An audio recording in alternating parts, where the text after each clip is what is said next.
read for giving explanations of behaviors that we want to, that are weird, right, that we need to explain, but that we want to embrace, right, or individuals that we want to embrace, we want to keep in our social realm, as opposed to force them out and say, you're crazy, get out of here, you're excluded, right? So we give mind-reading explanations for members of our in-group who we want to remain in our in-group. So, why do we mind-read?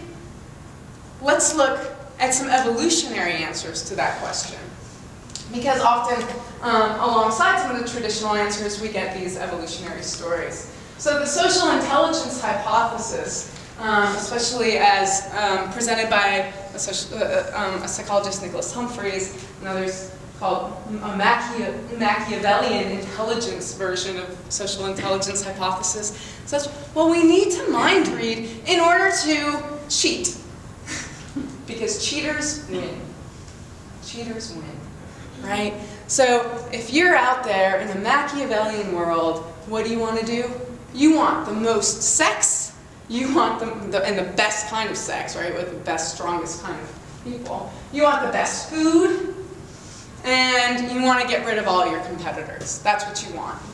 Because then you live longer and you reproduce, spread your genes more. So in a Machiavellian world like this, you've got things like, I'm going to cheat and hide and have sex, sneaky sex here. I'm going to compete for food between subordinates and dominants. I'm going to engage in patrolling my border and fighting with chimpanzees in neighboring communities and trying to gain their land because their land has more monkeys that we can hunt, and things like this. So the idea is that when you mind read, you're able to do a better job at predicting what others are going to do.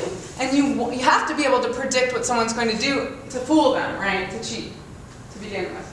So for example, if you want to cheat about keeping all the food to yourself, you might find, right? So imagine a world, imagine humans before anyone could mind read. And somebody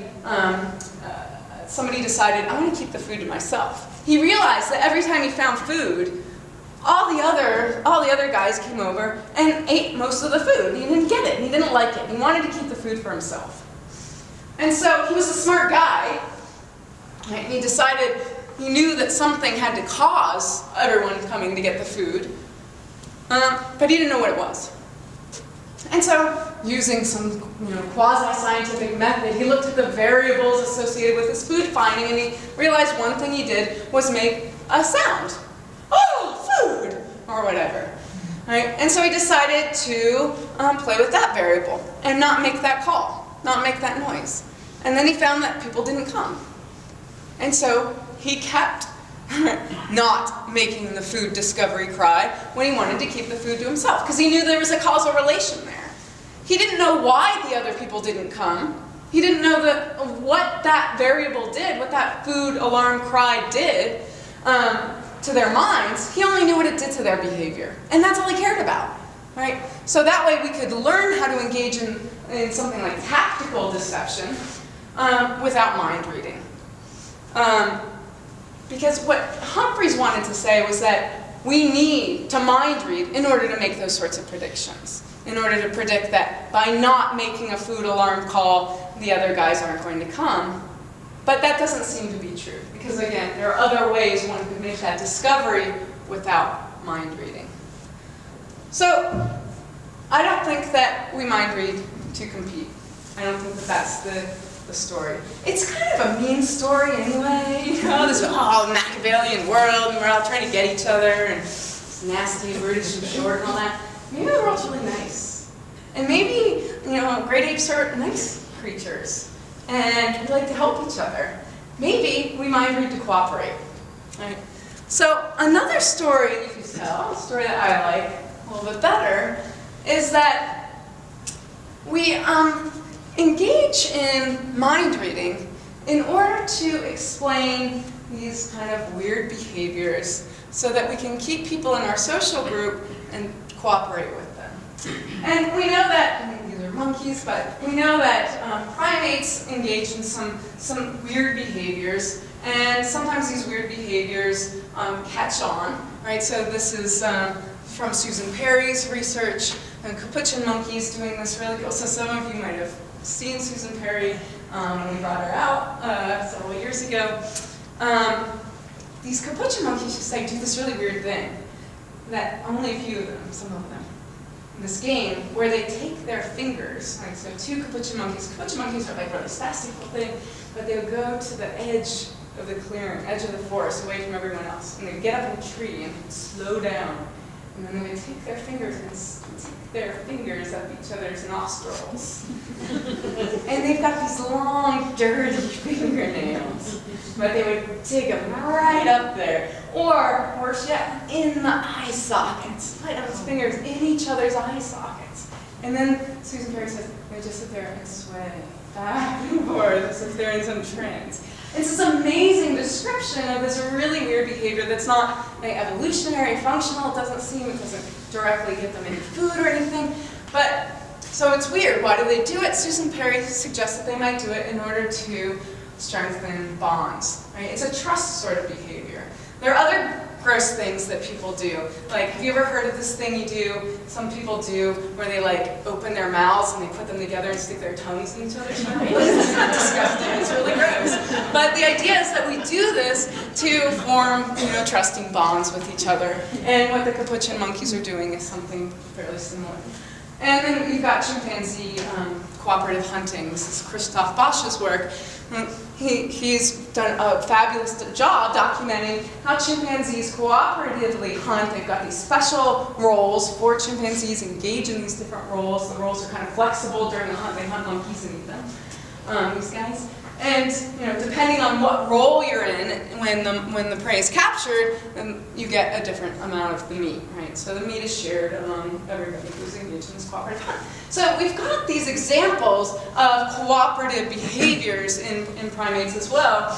And in fact, we might want to look towards cooperation instead of competition to explain why we mind read.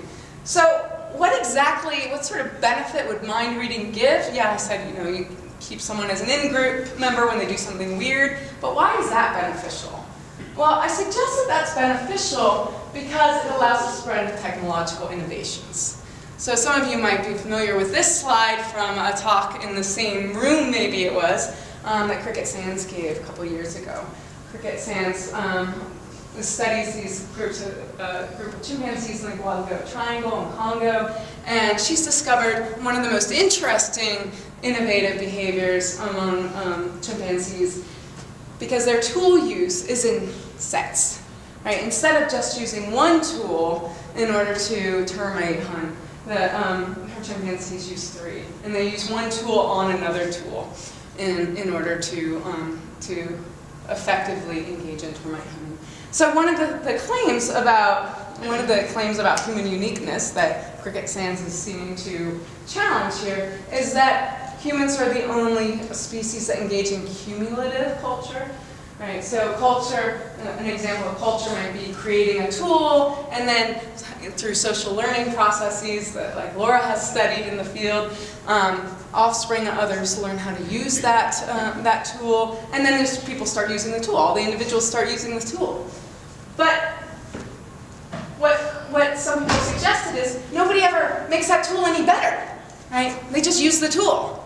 They don't innovate cumulatively on the tool. The way humans cumulatively innovated when we first gathered, this is a Just So story, but we just gathered, a bunch of twigs in order to clean the ground, and then we took a piece of grass and wrapped it around the twigs, and it was more convenient to sweep the ground. But has anyone ever swept a whole kitchen like this? It's very uncomfortable on your back, right? So the best innovation was the handle. Wow, that's awesome. We invented a handle for our broom. It's totally cool. It's an example of cumulative culture, building upon a tool to make it more functional for us. And Cricket Sands is suggesting that we do have example of something like that among these chimpanzees. Now, how does this work? This is another just example of tool use, Tetsuro Matsuzawa's chimpanzee nut cracking. So how's the story go? Why is it that explanation would allow for the spread of technological innovation? Well, consider something simple and really, really weird, like cooking. And imagine the first human who ever put meat in fire. Right? So you've never seen cooking before. You know fire. Fire is bad, right? Fire burns things down. Fire hurts you. Fire is a destructive force. And then think about meat, that you've worked really, really hard to hunt. And you've done all this cooperative work to bring down some big game. And then some guy takes this really valuable meat and sticks it in the fire? What a stupid idea! That sounds horrible, right? You're destroying our hard-won resource. But in fact, it was one of the most brilliant ideas that the hominids had, because by cooking meat, we were able to get more nutrients and develop and grow. Right? It became very valuable resource according to work by Richard Wrangham. Wrote in this nice book on this issue. Here's an example of somebody doing something really weird. It's a weird behavior. Now, there are two things that community members could do. They could say, he's crazy, out of here. Right? Kick him out of the group. Let's get this guy out of here because he's destroying our important resources. Or people could try to figure out what he's doing. They try to explain what he's doing. Why is he doing that? And once they generate an explanation of why he's doing that, this picture, Francois gave me this picture. It's from the Yerkes archive. And Yerkes tells a story about Prince, the chimpanzee here. So Prince lived at Yerkes, and it's on the Emory University campus. And so he saw all these humans walking around doing this really weird thing with these objects. They would take these objects, they would carry them around, they would look at them for a really long time, slowly turning these bits. And I'm fascinated by them. And Prince finally got his hand on one of these objects, and he ran away really quickly. It's like he knew this was valuable, sitting on this rock, staring intently at it, turning the pages slowly, as if he's trying to figure out what's so interesting about these things. I'm sure he's thoroughly disappointed, but right. So this is the story, but the question is really whether or not this story is accurate. Do other apes engage in anything like trying to explain people's behavior?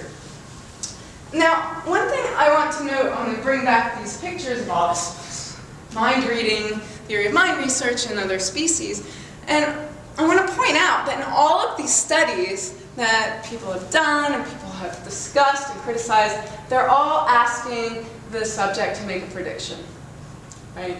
They're all predictive paradigms. And what I've suggested so far is that that's not the right place to look for mind reading in other apes or in humans, because we can predict behavior using all these other methods. What we want to know is whether other apes explain behavior and offer mind-reading explanations of behavior. And so that leads us to the question, do other apes need to explain behavior?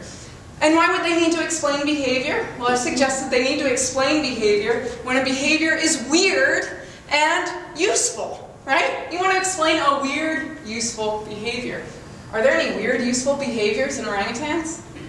I don't know, I've heard the story that orangutans do these really weird things. Some of them, they swim. That's weird, that's really ridiculous. Orangutans don't swim, we all know that, right? They're fishing's even better. Well, I'm getting there. I'm on the punchline. They swim, right? And so their body mass is such that they're supposed to just fall down like a rock in the water. But Anne's great work has shown that some orangutans will push off and glide through the water. Wow, that's really cool. Is that valuable? I don't know. What do you find in water? Well, you find water. Water is useful, right? And so Anne's also said, listen, one thing that orangutans can do, they can do this great thing. They can get water from a stone. Isn't that cool? Who can get water from a stone? I don't know. Orangutans. I wish I knew how to get water from a stone. It'd be great. But the orangutans, Anne's documented, use stones in order as kind of sponges. You would think that they're not very absorbent, but as a kind of a sponge or a drinking vessel. And this is a tool that they use to get water. What else is in water? Now if you're cute. Fish, of course. Fish. Look at this. Orangutan eating fish? That's crazy. Orangutans are supposed to be terrified of water. And they're supposed to be terrified of turtles, especially. Like, things that live in water are scary, freaking out. Even Darwin talked about how terrified orangutans are of turtles. But here you get an orangutan eating fish. And fish is an extremely valuable resource when you're living in not very good environments that have to suffer through fires and clear cutting of forests for palm plantations. If you can discover another food resource, especially a protein-rich food resource, that's a fabulous discovery. That's a fabulous innovation. And so if you're an orangutan and you see someone swimming, you see someone eating fish, you see someone fishing, you want to learn how to do it. Right? You want to explain it. You don't want to say, that guy's crazy. Why would he why would he get in the water? This is bad, scary. You know, you must be, subject of witchcraft or something. Get out of here. No, try to explain, observe, understand, and then engage in the behavior yourself. Right? So, do apes need to explain behavior? Sure, when they see other apes doing strange things, and those strange things are valuable. And we know this, I think we know this, thanks to Anne's fabulous work in the field. So, I'm going to stop talking now. Thank you very much for your attention.